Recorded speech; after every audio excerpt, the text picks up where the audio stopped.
mlaku ning taman prestasi, langsung lanjut ning tambang boyo. Ojo lali like video iki, ben podo ngerti sejarah Surabaya. Assalamualaikum warahmatullahi wabarakatuh.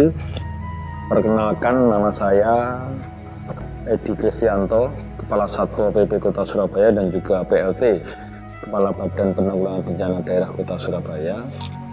Saya akan mencoba menceritakan tentang warisan leluhur, ludruk, remo, dan kidungan jula-juli Kota Surabaya.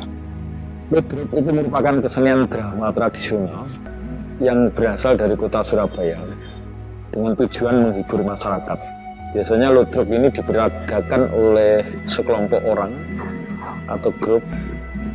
Nah, cerita yang dibawakan diangkat dari kehidupan sehari-hari atau kisah-kisah kepahlawanan.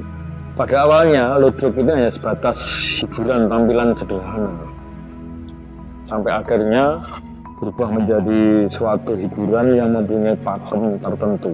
Pasang surut penampilan ludruk di Kota Surabaya dalam perkembangannya dipengaruhi oleh perubahan-perubahan sosial dalam masyarakat, terus modernisasi, globalisasi saat ini, perkembangan IT juga mempengaruhi.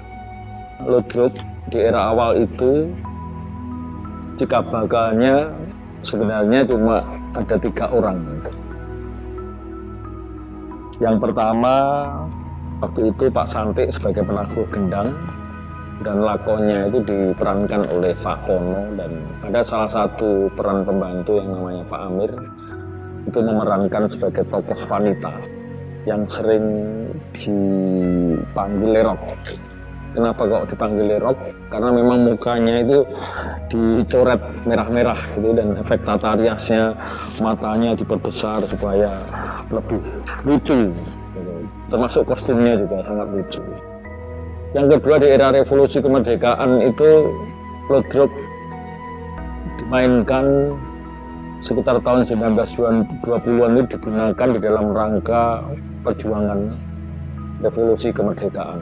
Ketika tampil, dia akan menyisipkan pesan-pesan yang disampaikan di dalam rangka membangkitkan pejuang-pejuang untuk tetap semangat melawan penjajahan Belanda dan Jepang. Nah, salah satu tokoh yang sangat terkenal itu adalah Cak Durosin, di mana beliau sangat terkenal dengan kidungannya, yaitu Pagupon Umaidoro, Melu Nipon Garesoro. Dampaknya dari apa yang disampaikan oleh Cak Durosin itu, yang bersangkutan meninggal di tahanan. Itulah perjuangan Cak Durosin. Akhirnya berkembanglah ketika selesai kemerdekaan, pasca kemerdekaan 45-an, muncullah ludruk yang semakin dikenal oleh masyarakat. Dari sinilah ludruk akhirnya memiliki pakem.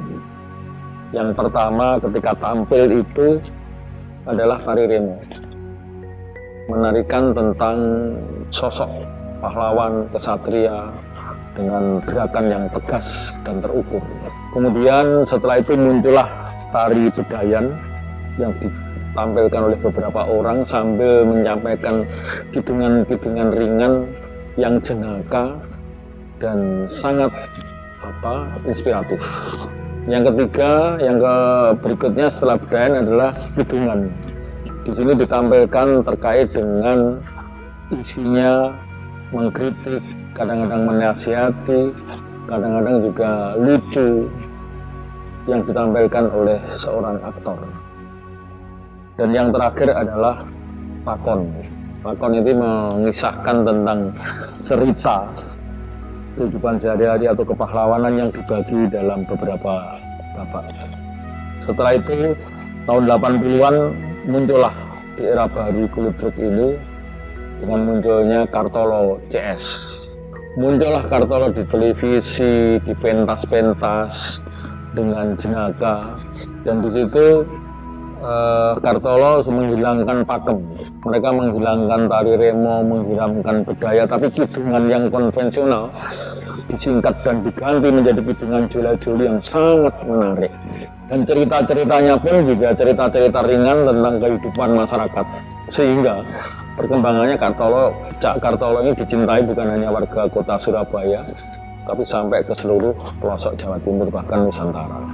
Dan ini juga yang akhirnya mengakibatkan munculnya kelompok baru grup ludruk di ITS yang dinamakan Ludruk Cap Tugu Pahlawan, yang memunculkan tokoh ludruk seperti Lengki, terus Cak Gombes, Cak Lontong yang saat ini menjadi pelawak papan atas di Indonesia. Dan saat ini di era milenial ini jumlah ludruk ini mengalami penurunan.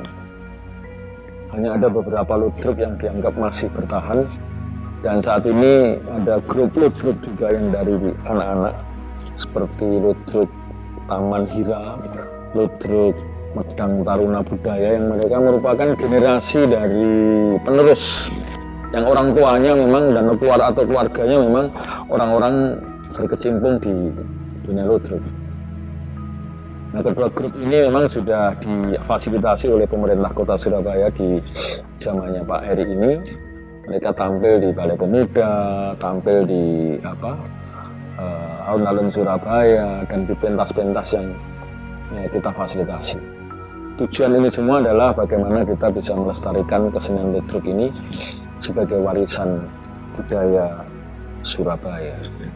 Saya kira demikian, Bapak sekalian, perkembangan dari ludruk mulai awal sampai akhir. Semoga ini bisa menambah pengetahuan kita terhadap kesenian ludruk yang ada di Surabaya.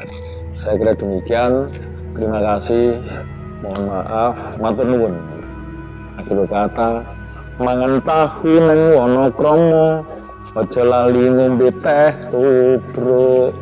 Nek pancen asli arek Surabaya, ayo padha nglestarekno ludruk. Bila itu Assalamualaikum warahmatullahi wabarakatuh.